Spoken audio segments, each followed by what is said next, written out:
Good morning class 5th। आज हम पढ़ेंगे पाठ 5 संज्ञा के विकार। लिंग, वचन, कारक। यानी कहने का मतलब है कि संज्ञा पढ़ी थी हमने। संज्ञा कोई भी व्यक्ति है, वस्तु है जो संज्ञा पद है, ठीक है, संज्ञा पद या सर्वनाम पद। तो उनमें किसके कारण परिवर्तन, वाक्य में जो परिवर्तन आता है वो इनके कारण आता है। यानी हम जब वाक्य बनाते हैं तो संज्ञा या सर्वनाम पदों से जो वाक्य में परिवर्तन होता है वो किसके आधार पर होता है? या लिंग के आधार पर होता है कि लिंग स्त्रीलिंग है ना, या पुल्लिंग है, तो क्रिया फिर संज्ञा शब्द की जो क्रिया है वो उसके अनुसार परिवर्तन होगी। ऐसे ही वचन, एक वचन है, बहुवचन है, ठीक है, ऐसे ही कारक, तो सीधा सीधा परिवर्तन का प्रभाव पड़ता है, वाक्य पर परिवर्तन होता है, ठीक है, इसी के अनुसार। तो लिंग, आज हम पढ़ेंगे लिंग। लिंग क्या होते हैं? लिंग होते हैं स्त्रीलिंग और पुल्लिंग, दो ही लिंग होते हैं, ठीक है।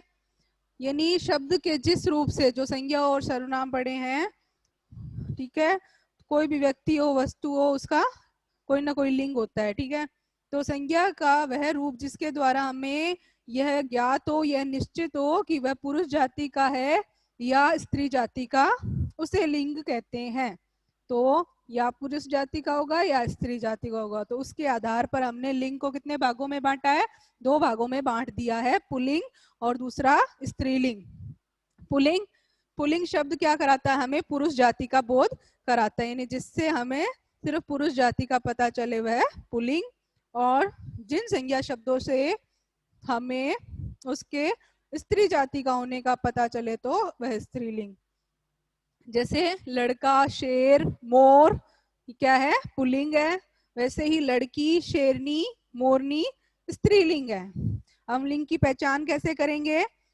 यानी प्राणीवाचक शब्दों में लिंग की पहचान तो हम कर सकते हैं प्राणीवाचक, पशु पक्षी है ना, मोर मोरनी, शेर शेरनी, है ना, लड़का लड़की, ठीक है, भाई बहन। तो इस तरह क्या है, हम आराम से प्राणीवाचक शब्दों में जिनमें प्राण होती है तो उनमें हम आराम से पता लगा लेते हैं स्त्रीलिंग का और पुल्लिंग का, ठीक है।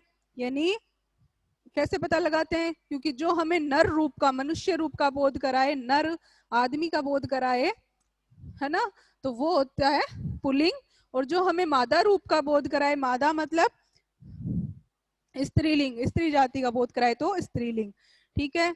जैसे शेरनी, कुतिया, बंदरिया, हमें इनसे स्त्रीलिंग का बोध हो जाता है, ठीक है, ये मादा रूप का बोध करा रही है, ठीक है। इसके कुछ नियम के अपवाद, अपवाद क्या होते हैं बच्चों? कि जो है प्राणीवाचक शब्द लेकिन हमेशा पुल्लिंग रूप में ही होते हैं, उनका स्त्रीलिंग चेंज नहीं होता है। जैसे आदमी का हम औरत कर देते हैं, स्त्री का पुरुष कर देते हैं, है ना। वैसे कुछ अपवाद है हिंदी में, जैसे मच्छर। अब मच्छर का कोई स्त्रीलिंग होता, मच्छरिया नहीं होता है, ठीक है, तो मच्छर का मच्छर ही रहता है। कछुआ, कछुआ स्त्रीलिंग नहीं होता। ये सब पुल्लिंग में ही है। यानी कुछ प्राणीवाचक शब्द हैं जो हमें लर्न होने चाहिए कि मच्छर हुआ, कछुआ, खरगोश, चीता, है ना, ये प्राणीवाचक होकर भी क्या है, हमेशा पुल्लिंग ही होते हैं, इनका स्त्रीलिंग नहीं होता है।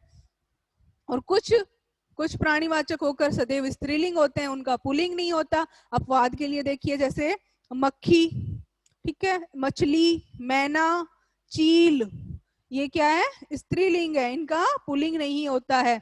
अब हम लिंगों की पहचान कैसे करेंगे?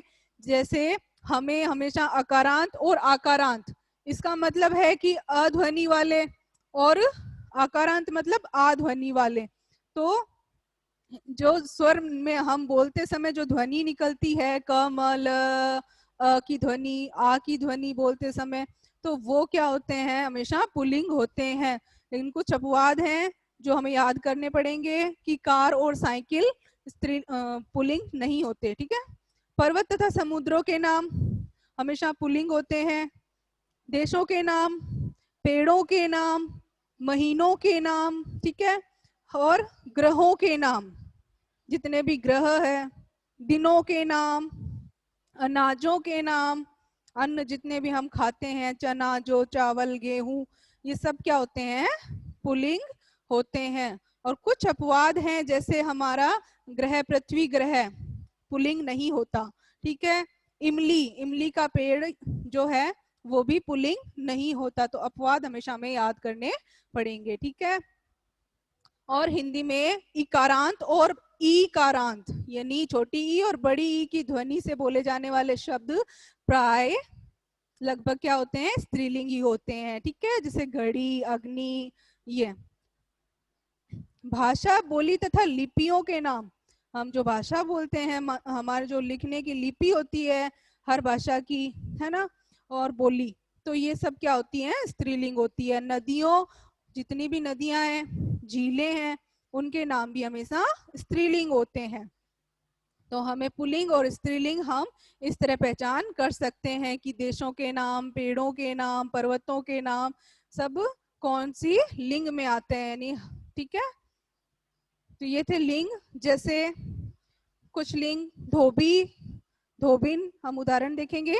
लेखक, लेखिका, ग्वाला, ग्वालिन, ठीक है। सेठ, सेठानी, स्वामी, स्वामिनी, गायक, गायिका, शिष्य, शिष्या, श्रीमान, श्रीमती, नेता, नेत्री, अनुज, अनुजा, ठीक है। अब हम पढ़ते हैं वचन, हमारा दूसरा टॉपिक, कि कैसे संज्ञा या सर्वनाम पदों में इसके कारण भी वाक्य में परिवर्तन होता है। कैसे परिवर्तन होता है, दूसरा विकारी तत्व है ये वचन, ठीक है। ये भी क्या है, संज्ञा की पूरी रूप रचना को प्रभावित करता है, वाक्य पर प्रभाव पड़ता है। आम बोलचाल की भाषा में तो हम वचन, वचन, वचन का क्या मतलब समझते हैं, कसम या प्रतिज्ञा, है ना। वचन का मतलब यही होता है, टीवी में दिखाते हैं वचन, परंतु व्याकरण में ये अलग रूप में, इसका अलग मतलब होता है जो हम पढ़ेंगे, ठीक है। तो व्याकरण में हम इसे वचन से क्या समझते हैं, वचन, वचन से हमें किस चीज का पता चलता है, वचन से हमें संख्या का पता चलता है, ठीक है। यानी शब्द का वह रूप जिससे हमें उसकी संख्या का बोध हो, या तो वस्तु के एक होने का या वस्तु का एक से अधिक होने का बोध हो, तो वह होता है वचन कहलाता है, ठीक है। हिंदी में वचन कितने भागों में बांटा गया है, वचन को भी दो भागों में बांटा गया है, एक वचन तथा दूसरा बहुवचन। एक वचन शब्द के जिस रूप से, यानी कोई भी वस्तु, व्यक्ति, शब्द है, उससे हमें एक होने का बोध हो, उसे हम एक वचन कहते हैं। जैसे लड़का, माला, पुस्तक, है ना, किताब, बहन, कोई भी शब्द एक होने का बोध कराए तो एक वचन। और बहुवचन शब्द के जिस रूप से हमें उसके एक से अधिक होने का बोध हो, वह होता है बहुवचन। जैसे लड़के, मालाएं, है ना, पुस्तकें, इस तरह। तो वचन के कुछ नियम हैं, इस प्रकार हैं कि आदर दर्शाने के लिए हम एक वचन के स्थान पर बहुवचन का प्रयोग करते हैं। जैसे गांधी जी ने, गांधी जी महान थे, है ना, यानी गांधी जी क्या है, एक आदर्श व्यक्ति है। तो आदर दर्शाने के लिए हम कौन सी क्रिया यूज कर रहे हैं, गांधी जी महान थे, यानी वाक्य में परिवर्तन, गांधी जी को बहुवचन माना जा रहा है, तभी तो थे लग रहा है ना, था नहीं लग रहा, यानी गांधी जी को बहुवचन माना जा रहा है। इसमें संज्ञा शब्द जो गांधी जी है उनको बहुवचन का रूप दे दिया गया है कि गांधी जी महान थे। यानी कोई भी आदर पूर्वक शब्द हो, आदर दर्शाने वाले शब्द हो, वहां हम एक वचन के स्थान पर बहुवचन का प्रयोग करते हैं। नंबर 2 नियम कि कुछ शब्दों का प्रयोग हमेशा एक वचन में ही किया जाता है।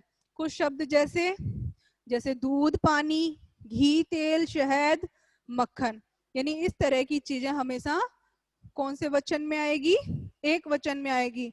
यानी उनकी संख्या में हम गिन नहीं सकते हैं, है ना, संख्या में हम नहीं गिन सकते हैं दूध को, वो तो किलो, लीटर, इनमें गिना जाता है। तो ये शब्द क्या है, हमेशा एक वचन में ही रहेंगे, क्योंकि संख्या में इनको एक वचन ही माना गया है, ठीक है, क्योंकि मिले हुए होते हैं ये। कुछ शब्दों का प्रयोग सदा बहुवचन में किया जाता है, जैसे आंसू, बाल, प्राण, ठीक है, लोग, हस्ताक्षर, अक्षत, ओठ, ये शब्द क्या है, ये बहुवचन में, हमेशा इनको बहुवचन के रूप में प्रयोग किया जाता है। ठीक है, ये हमेशा एक वचन नहीं होते, बहुवचन में आते हैं। और कुछ शब्द वर्ग, वृंद, जाति, दल, गण, यानी एक समूह का बोध करा रहे हैं, ग्रुप का बोध करा रहे हैं। दल, जैसे टिड्डी दल आ गया ना हमारे राजस्थान में, टिड्डी दल। दल मतलब एक टिड्डी तो है नहीं, बहुत सारी टिड्डियां हैं, लेकिन दल होते हुए भी वो क्या है, एक वचन होते हुए भी बहुवचन को प्रकट, अनेकता, यानी ये शब्द जो है दल, गण, समूह, है ना, वर्ग, ठीक है, छात्र वर्ग, मित्र वर्ग, है ना, फैमिली वर्ग, फैमिली ग्रुप कहते हैं ना हम, तो ये जो दल, जाति, ठीक है, यानी हमारी पूरी जाति, ओबीसी, एसटीसी जो भी है वो, ठीक है, तो ये सब क्या है, एक मतलब हमें क्या ग्रुप का बोध करा रही है, तो बहुवचन है, बहुवचन को प्रकट करती है, लेकिन इनका व्यवहार हमेशा एक वचन के रूप में प्रयोग होता है। कहने का मतलब है जब हम वाक्य में परिवर्तन करते हैं इन सब को, समूह वाली चीजों को, तो वो क्या है, एक वचन के रूप में प्रयोग होगी। जैसे मेरा मित्र वर्ग अनुपम है, मेरा मित्र वर्ग जो है अनुपम है। मित्र वर्ग क्या, एक समूह की बात हो रही है ना, मित्र वर्ग अनुपम है यानी अच्छा है, अच्छे हैं तो नहीं कह सकते, है ना, अच्छा है, यानी एक वचन के रूप में वाक्य परिवर्तन करते समय ये वर्ग वाले, ये समूह वाली चीजें भी क्या है, हम एक वचन के रूप में जानते हैं। तो इस तरह से लिंग और वचन का वाक्य परिवर्तन करने पर प्रभाव पड़ता है। जैसे हम एक वचन बहुवचन के कुछ एग्जाम्पल देखेंगे, लड़का, लड़के, चूहा, चूहे, बहन, बहने, रात, रातें, डिब्बा, डिब्बे, पुस्तक, पुस्तकें, ठीक है, ताला, ताले, गुड़िया, गुड़िया, चिड़िया, चिड़िया, मक्खी, मक्खियां, लेखक, लेखकगण, कवि, कविगण, दुश्मन, दुश्मनों, शिक्षक, शिक्षक वर्ग, अध्यापक, अध्यापक वृंद, हम लोग, हम एक वचन है और हम लोग बहुवचन, वधु, वधुएं, रोटी, रोटियां, ये थे एक वचन और बहुवचन। तो आज हमने लिंग पढ़ा, स्त्रीलिंग, पुल्लिंग और वचन, एक वचन और बहुवचन। अब हम नेक्स्ट क्लास में कारक पढ़ेंगे। Thank you.